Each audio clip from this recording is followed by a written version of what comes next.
The storm came down from the north like a beast with claws, tearing shingles off roofs, snapping fences, and flinging dust so thick it burned the eyes. The wind screamed across the prairie as though the sky itself was furious. Martha Crow was alone in her tiny cabin when the tornado hit. Her husband had been gone 2 years, buried out behind the barn, and she'd been surviving on a prayer and half an acre of dying corn. The boards of her home groaned under the wind's rage, and she clutched her daughter, Lucy, in a corner, whispering every hymn she knew.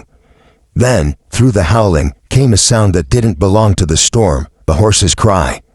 Martha looked through the cracks in the shutter. A dark shape stumbled across the plain. A rider slumped over his horse, the animal limping badly, its reins flapping wild.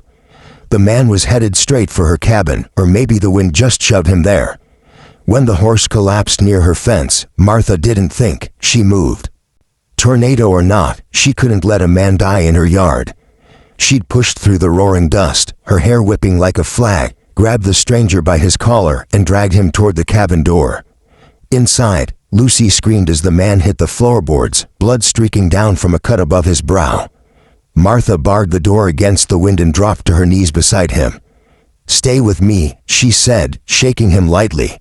His eyes fluttered open, gray as gunmetal, sharp even through the pain. "Ma'am," he rasped, "you shouldn't be out here." "Neither should you," she shot back, fetching a rag and pressing it to his wound. "Now hush, storm'll pass, and you'll live if you're lucky." The walls creaked, dust poured through the seams, and thunder rattled the dishes. For what felt like hours, they huddled in that cabin while the tornado screamed itself out. When silence finally came, the land outside was a graveyard, trees ripped apart, fences gone, and the barn flattened like paper. By dawn, the stranger stirred again. His hat lay ruined near the door, his coat torn but still fine leather.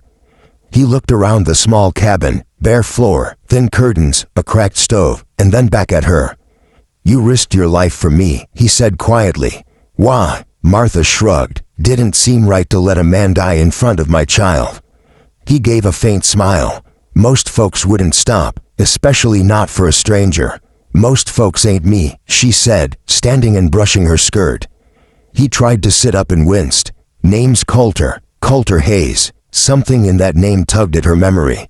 She'd heard it before, whispered in town. Hayes, the cattle baron. The man who owned half the county, maybe more. But this man, sitting bleeding on her floor, didn't look like a baron. He looked like a wanderer who'd been through hell. "You're lucky to be alive," she muttered, turning to check on Lucy. "Seems I owe you my life, Mrs. Ellipsis question mark quote, Crow, Martha Crow." He nodded slowly, studying her face. "Crow, you lost your husband 2 winters back." Her hands froze. "You seem to know plenty for a man I just met." He looked down. "I know what the storm takes, and what it leaves behind." For 3 days, Coulter stayed while the roads cleared. He helped mend what was left of the barn, his strength returning quicker than she expected. Lucy followed him everywhere, asking questions, tugging his sleeve, smiling for the first time in months. Martha watched him warily. He worked hard, but there was a silence about him, something weighing on his soul. On the 4th morning, when she brought him coffee, she found him saddling his horse. "You leaving already?" she asked. He nodded. "Owe a debt to a widow who doesn't have much. That don't sit right. I didn't do it for payment." "I know. That's why it matters." He handed her a folded note. "Take this to town, first bank by the mill. They'll know what to do." Before she could argue, he rode off, disappearing into the rising sun. She didn't open the note until a week later. When she did, her knees nearly gave out.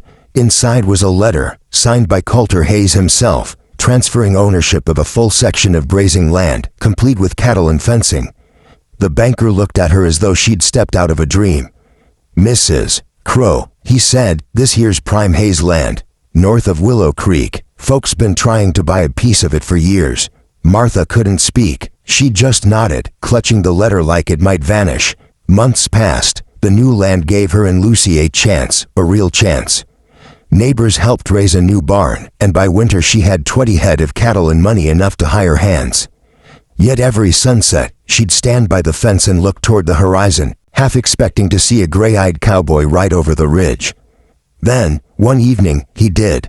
The dust trail came slow, deliberate. Coulter dismounted at her gate, same hat, same quiet stare.